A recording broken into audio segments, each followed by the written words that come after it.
Okay, so I am back with chapter 2 of Death by Vinyl. So, of course, it picks up where it left off. Lynn's dead. The police are there, you know, collecting forensics and the whole thing. And basically, Thorne said, nobody is leaving until we solve this case. Obviously, he doesn't want people to leave and be dispersed and going back, you know, going back home. And then this whole issue of tracking people down. No, we're going to keep everybody here until we get to the bottom of this. So, okay, of course, Matilda was like, you know, that's, you know, fine with me, okay? So, Terry walks up and he says, he starts talking about, there's 2 shops that carry this particular type of vodka, Grey River vodka, and he was able to get a client list, and he saw that Viv was on that client list. And so we go, and so of course they're still going over, you know, Viv had motive and opportunity. So now she's at this point still their number 1 suspect. So you go into the house and Jonas is annoying the shit out of everybody with this camera. He's trying to record everything. Of course, people are grieving, people are tired, it's a lot. So people are snapping on him, get the camera out my face.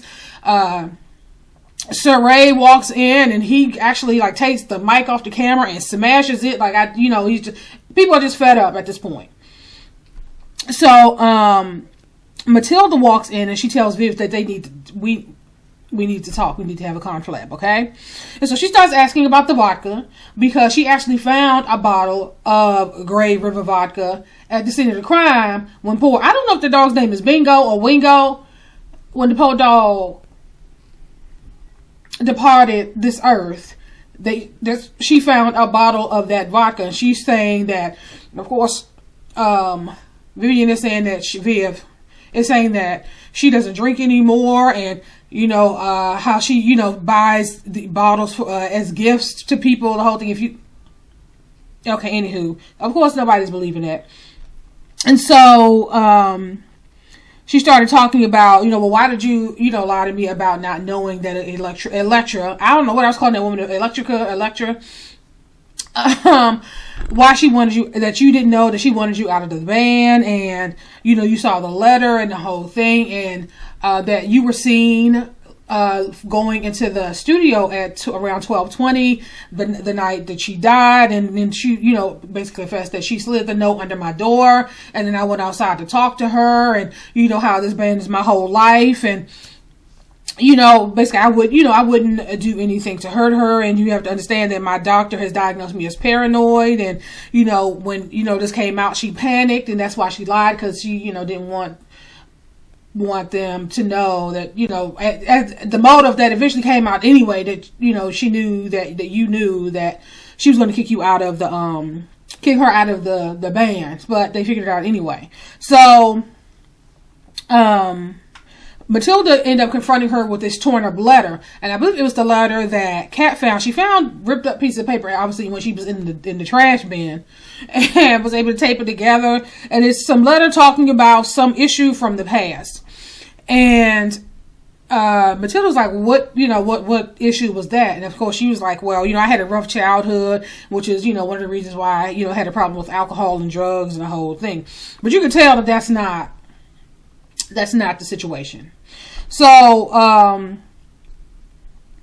Lynn, she was like, well, I've had a lot on my mind with Susan dying and Lynn trying to rush out her last song. And Matilda's like, what do you mean rush out her last song? She was like, oh, he said that he had gone in, which he did, said that he had gone in before the police came there and took the tape because he was going to send it off.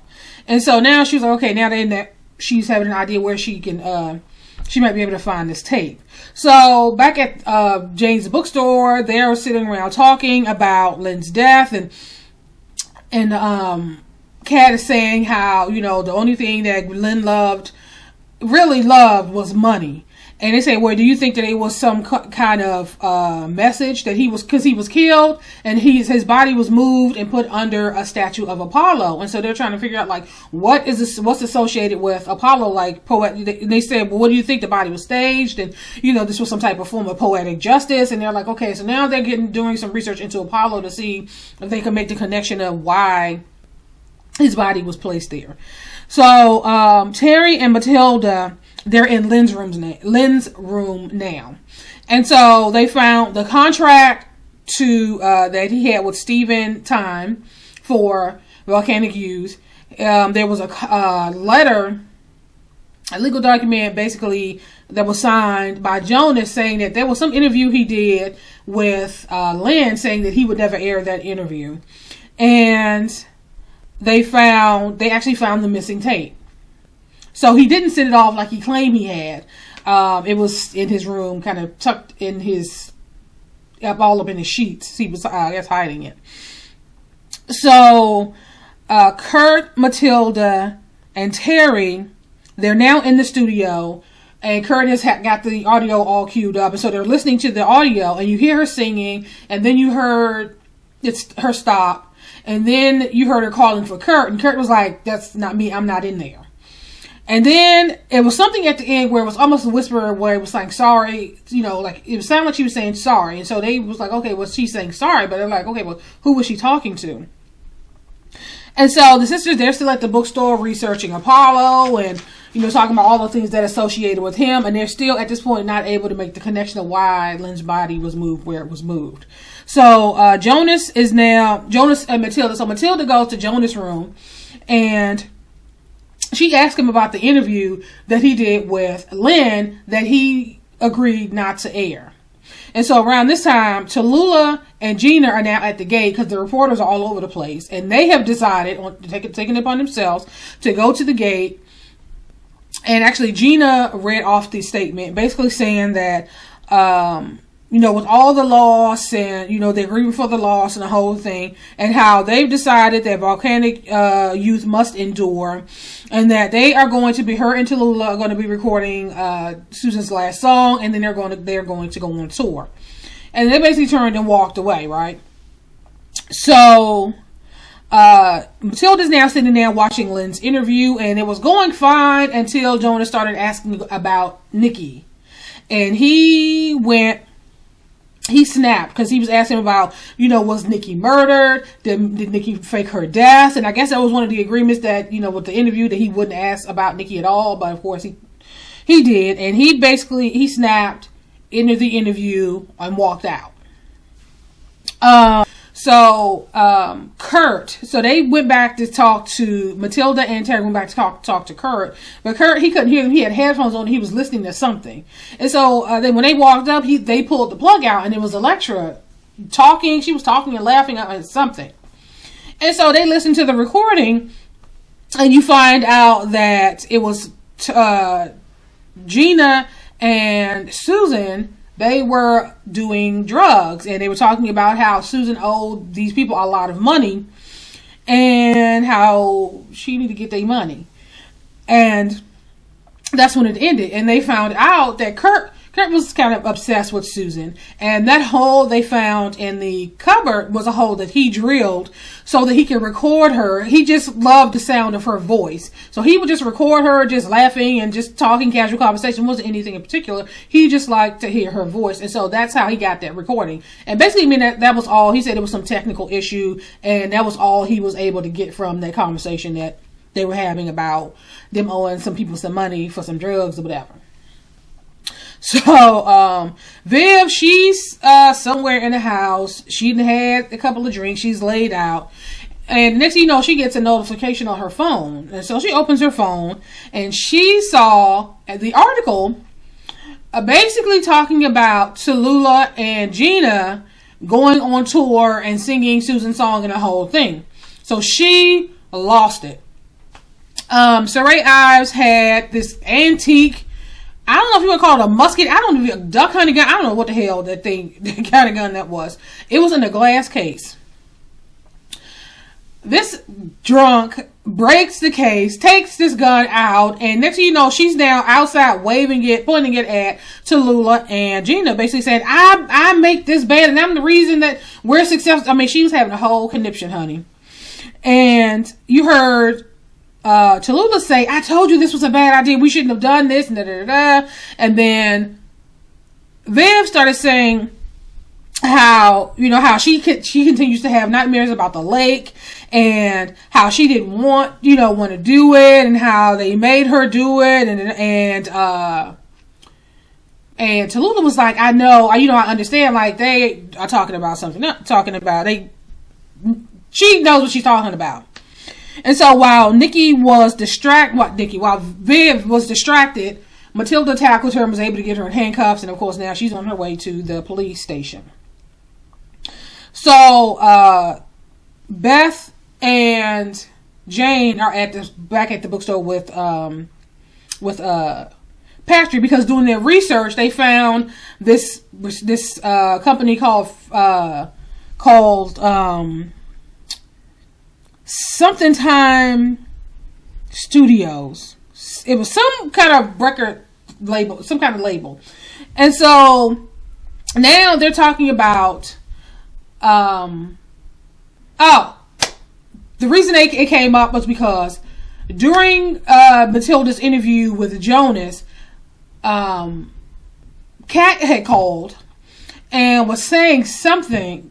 She called to tell Kat called Matilda to tell her about something, and Matilda was like, okay, well, that's fine, I have to go. And Matilda put her phone in her pocket, but she didn't hang it up. So they were able to hear her interviewing Jonas about, the interview and why he was there, and who hired him and the whole thing. And he basically said that he wasn't hired by Lynn. He was hired by something studios. I can't think of the name of it right now. Oh shoot, it'll come up. I know it's in my notes somewhere. Oh my god, it's gonna drive me crazy. He was hired by Fansite Films or something like that. I'm sorry. Anywho. And so they started doing research, and when they did research, this is when they were still at the bookstore, there was a photo of the band when they were younger, and of course Nikki was in the photo.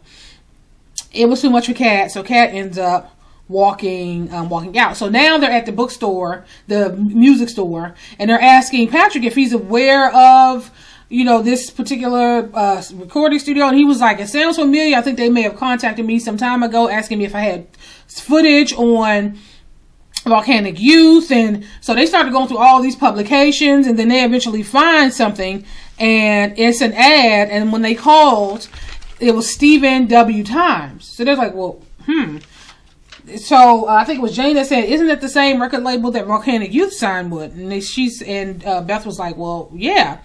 So now Kat is back in her apartment, and she pulled out this box that was labeled Nikki, and there was this cassette tape in there, which was from her answering machine. Tell you how long ago that was. And she kept this recording of Nikki. Nikki contacted her because her and Nikki loved each other.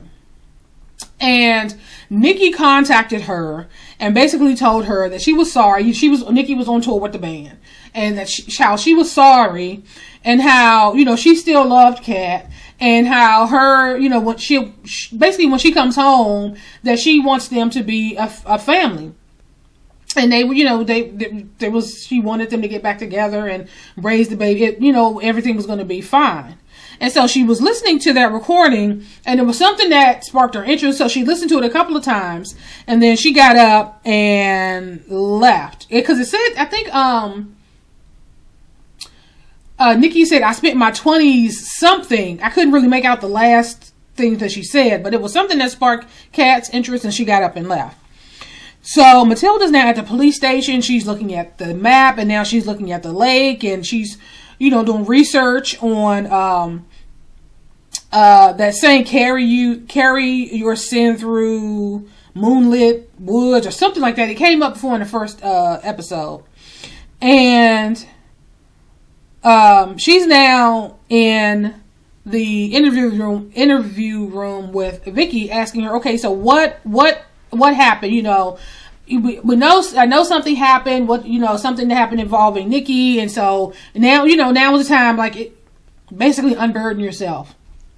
So, Vicky ends up telling the story. They were on their way to Lynn's house, and Vicky was like, she took her eyes off the road for a second. She lost control of the van. The van went off the road into the lake, and instead of doing the right thing, they decided that they would move Nikki's body, because they were all drinking and doing drugs. They moved her body from the lake. She wasn't able to get out. She drowned. And they put her body in Lynn's pool, and there was booze and all kind of stuff, bottles they threw in the water. And the story was that they were all getting high and drunk, and she fell in the pool and drowned. That was the story that everybody at this point, up until this point, knew. That was the story behind Nikki's death. But that wasn't the story behind Nikki's death. Vicky was driving, lost control of the car. It went into the lake. She actually drowned in the lake. And they moved her body. And the reason is because it was more important for them to make Volcanic Youth famous. This is Lynn and Electra, aka Susan. So it was more important for her to be a star than for them to do what was right. And so initially, Viv and Tallulah, they didn't want any parts of that. But they were kind of forced into by Lynn and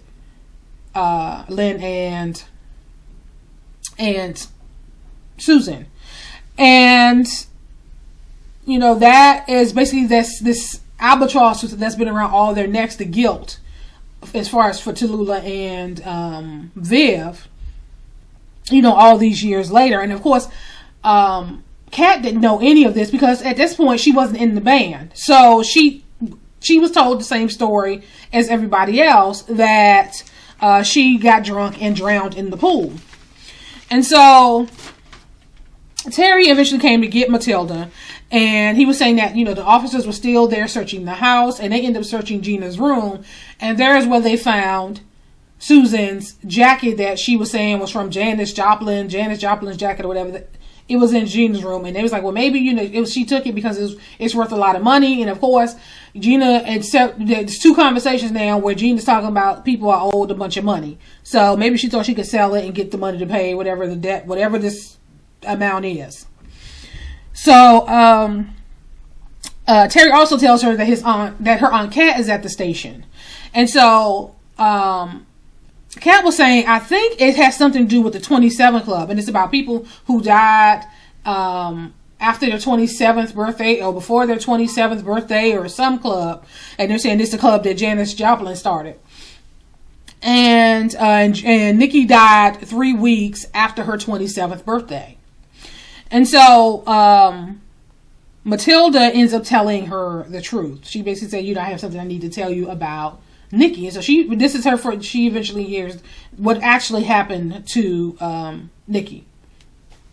So the sisters are still at the store, and it's Fairsight Films is the name of it. And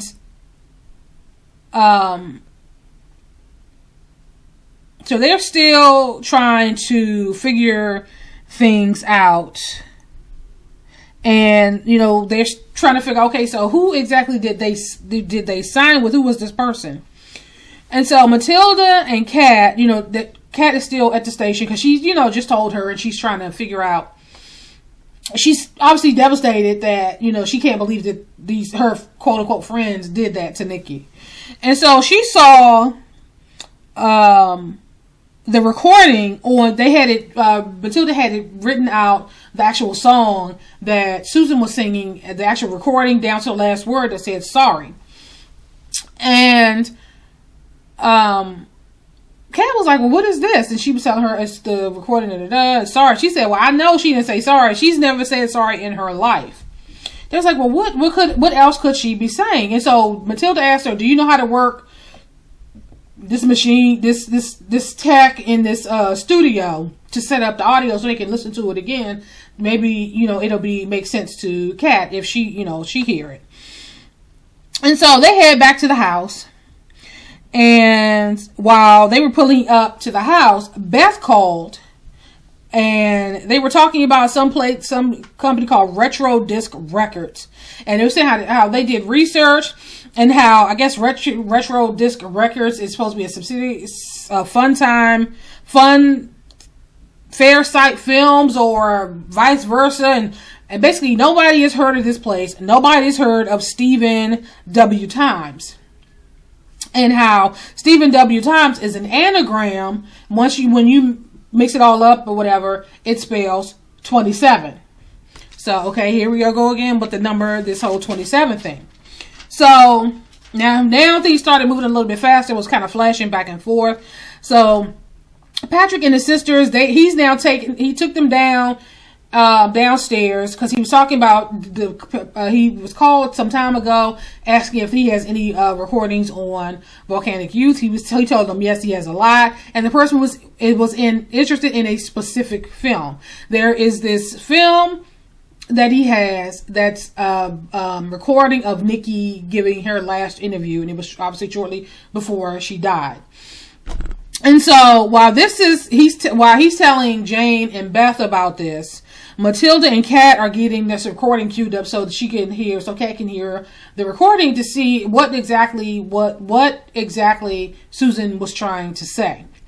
And so Beth and Jane sit down to watch the recording, and just a casual kind of interview. She was out, leaned up against a tree, and they're asking her questions, and she started talking about her parents and how her mother raised her on her own, and then she was like, but she did tell me one thing about my dad. And that's when they cut away to Matilda and Kat in the studio.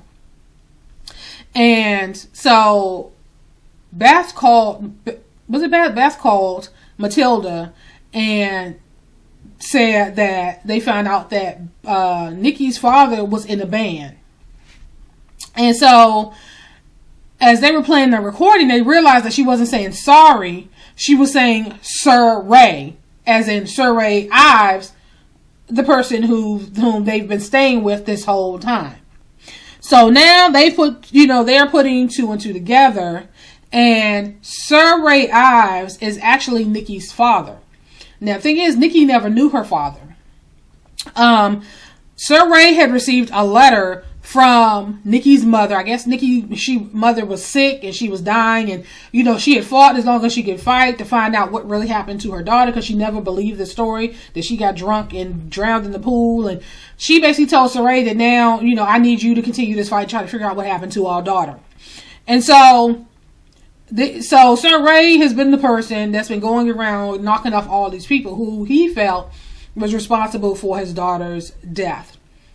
And I thought that was pretty amazing. I'm like, she didn't even know who you were. You weren't a part of her life.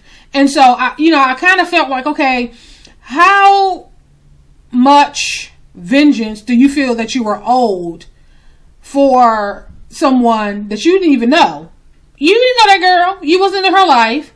And, I get you, grieving and, feeling, but the fact that he went around and he's turned into a damn serial killer, and like, do you have the right, was my whole mindset. Like, did you have the right to be that pissed off over the death of somebody that you didn't even know? She didn't even know you existed. She didn't even know who you were. I mean, she knew who he was, but she didn't know that you were her father. So it was just like that. Okay, I'm going off on a tangent. Like, I was kind of taken aback. Like, you didn't even know this girl, but you killing all these folk as some type of retribution for killing your lovely, beautiful daughter. Like, how dare you? Anywho, so once they made the connection, they were leaving the studio to go to the house to actually get Sir Ray. Matilda was way ahead of Kat. So she didn't know that Sir Ray had already snuck up behind Kat and already had a knife to her and took her off to the side. So Matilda runs into the house looking for Sir Ray. Terry is in the house. And he says, oh, well, he went to the bathroom. So next thing you know, Tallulah starts convulsing, and she had labor breathing, and it was like, oh my God, she's been poisoned. So it's like, okay. So you got that going on. Matilda, while they're trying to help Tallulah, she gets a call saying there's an issue at the gate. So now she runs down to the gate. Sir Ray Ives has Kat in the car, and he's trying to get through the gate. And he eventually gets, he starts talking about his daughter and how they're responsible and how they made a record over it and about it. But Kat didn't have anything to do with it. At that point, she was out of the van. But And so Matilda started talking about, you know, basically the same thing. Like, you didn't even know her. And, you know, I know what it's like to grow up without your father. And, you know, wondering, you know, basically where you come from and this whole thing. You hear Kat is kind of, you know, feeling some kind of way because she know, I mean, I'm assuming that they all knew at some point she was going to want to know about her dad. But she wasn't, it wasn't that kind of thing. She was basically saying that to try to relate to calm the man down. So he ends up getting through the gate and he takes off, and Matilda gets in the car and takes off after him. And Kat, she had to go back to her stunt double days again. So while he was all driving like a madman going through the woods, because he was going to drive to the lake and drive in the lake and kill them both. But Kat was like, not today, Satan, not me. So she went on and flung the door open and rolled on that like she did the last time. And so now he's like, what the hell? So now he's gone. Now he done drove into the water. And now Matilda arrives. Her aunt's okay. But then she now has to go into the water to get Sir Ray out. So obviously, because she doesn't want him to die. So she ends up pulling him out. And he's arrested. And Kat and Matilda, she brought up, the stuff you were saying about your dad. And Kat and Matilda was basically like, I was just saying that to get him to calm down. I never, felt like I was, deficient in any way. I've always had the three of you, and basically my life has been full, rich and full with you guys, and it's not, I'm okay. And so Kat decided to stay for a little while at the lake, and we go back to Sir Ray's house, and you find out that Tallulah, because she only drank a small amount of it, she survived, thank goodness. And Inspector Thorne actually congratulated them on a job well done. I was like, oh, okay, oh, okay. So it basically ended with, Matilda and her aunts, they're at this restaurant, or, the local pub, and they're just having a few drinks and bowling and just having a good time and laughs, just being a family. And so that's, pretty much how this episode ended, and how this storyline ended. So it was pretty good. Everything, all the, loose ends were tied up, and it was good. So I'm going to end this here, and I will talk to you guys later.